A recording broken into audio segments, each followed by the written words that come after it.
Helen kain! Helen! Kumain ka na? Kain na, te. Helen, masarap yung sinigang, mainit pa, ah. Natural lang yan. O diba, pati suha na pag-tripan. Hindi yan nagsaselos naman. Oo, Ano? yun, mabigat lang kasi yung kamay. Wala Wala nga nga ako, ingay ng mga tao dito. Alam. Ang ingay kasi ni Alam. May pag-hilo. Ayun.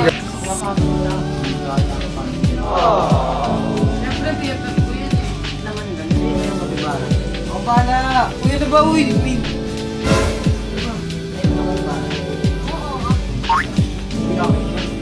Uy, mabasok ka eh. Agad na.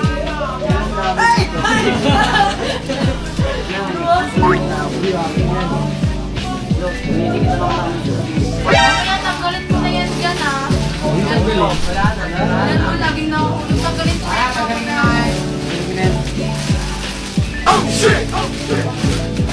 Okay na po ito.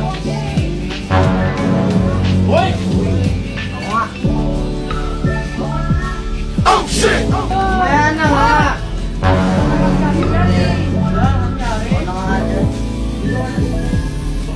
Isot ako.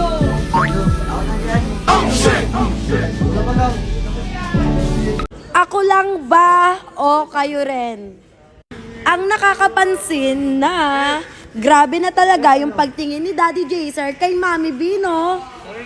Kasi alam nyo ba guys, napapansin ko lang naman, si Daddy Jaser, gumagawa siya ng paraan para makalapit lagi kay Mami B.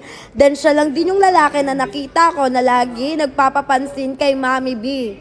Akalain nyo yun sa dami-daming babae dito or di kaya mga bayola or di kaya mga bading.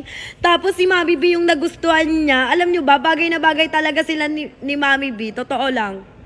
Kaya alam nyo ba, sobrang dilulo ko talaga ang Mami B tsaka Daddy Jaser. So ayun nga guys, hinihintay ko nga lang. Sana nga guys, alam nyo ba.